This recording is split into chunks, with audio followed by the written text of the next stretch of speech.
সুপ্রভাত সকলকে, শিল্পার লাইফস্টাইলের নতুন একটি ব্লগে সকলকে স্বাগত। কাল চলে গেছে শ্রাবণ মাসের শেষ সোমবার, আর শ্রাবণ মাসের শেষ সোমবারে কিন্তু আমিও চলে গেছিলাম বাবাকে একবার পুজো দিতে। ঘুম থেকে উঠেই সকালবেলা আমার রোজকার মতো চলে এসেছিলাম ব্যালকনিতে এসেই আগে দেখলাম দুখানা ফুল ফুটেছে। তোমরা খুব ভালো করেই জানো যে আমার ওই একটাই গাছ রয়েছে যে গাছটাতে ফুল হয়, বাকি তো সব হচ্ছে পাতাবাহারি বা ওই ইনডোর প্ল্যান্ট টাইপেরই সমস্ত কিছু। আর বেল গাছটা আছে যেটা এখন দিচ্ছে না ফুল। এই গাছটা মনে আছে বলেছিলাম যে একটা খাজানা থেকে তুলে নিয়ে এসেছিলাম। ওর কিছু ডালপালা মরে গেছিলো, কিন্তু বাল্ব থেকে নতুন একটা পাতা গজিয়েছে, খুব সুন্দর দেখতে লাগছে। আর ওপরে যে কাঠটা দেখলে এটার মধ্যে না আমি পাখিদেরকে খাবার দিই। একদম স্নান করে রেডি হয়ে গেছি, এই আমার যত সামান্য স্কিন কেয়ার করে কিন্তু এবার দিতে চলে যাব পুজো।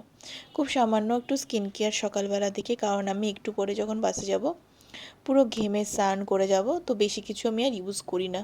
ওই একেবারে অফিসে গিয়ে একবার হচ্ছে একটু ময়শ্চারাইজার লাগিয়ে একটু কাজল লাগিয়ে নিই, ব্যাস ওইটুখানি। আর এইটা হচ্ছে আমার এখনকার সিজনের পিম্পলস।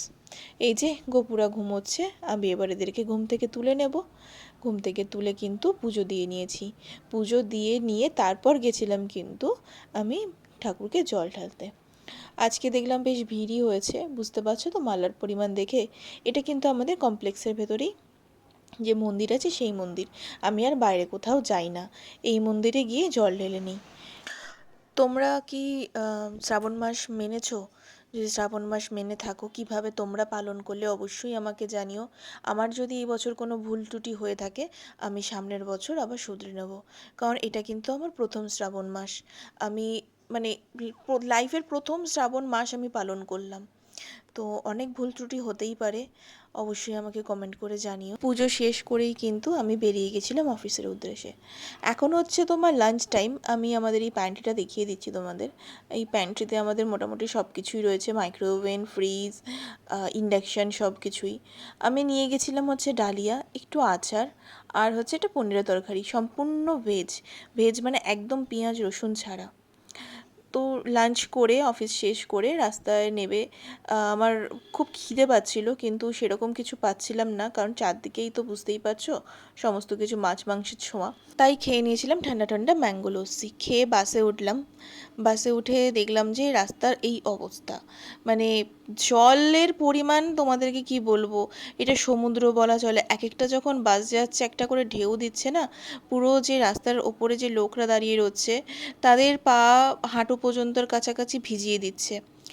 যাই হোক, বাড়িতে এসে ওই অতটা ভিজে কষ্ট করে এসে চাটা মাস্ট, চাটা না হলে এর পরের কাজগুলো আমি আর করতে পারবো না। সকালবেলা তাড়াহুড়ো করে বেরানোর সময় অনেকটাই হচ্ছে বাসন পড়েছিল, এই যে সিঙ্কে সব ভালো করে ধুয়ে নিয়ে তারপর হচ্ছে গোপালকে ঘুম পাড়িয়ে দিয়ে এই জামা কাপড়গুলো ভাঁজ করতে বসেছি।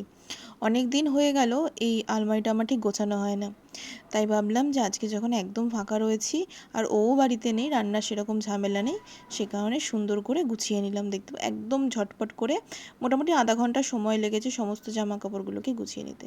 রাতে ভেবেছিলাম কিছু খাবো না, কিন্তু তিনি ওখান থেকে সমানে বলছেন যে কিছু না খেয়ে ঘুমাবে না, তাই হচ্ছে আমার এই প্রোটিন পাউডারটা, যেটা আমার ওয়েট লস করতে ভীষণ সাহায্য করছে, এটাই জাস্ট 1 কাপ গুলে খেয়ে নেব। আমার ভিডিও কেমন লাগছে অবশ্যই আমাকে কমেন্ট করো, লাইক কমেন্ট শেয়ার করো, কিন্তু পাশে থেকো, চ্যানেলটা সাবস্ক্রাইব করে দিও, আর পাশে থাকা বেল আইকনটা কিন্তু ক্লিক করে দিও। চলো আজকের মতো টাটা, গুড নাইট, প্রত্যেকে ভালো থেকো।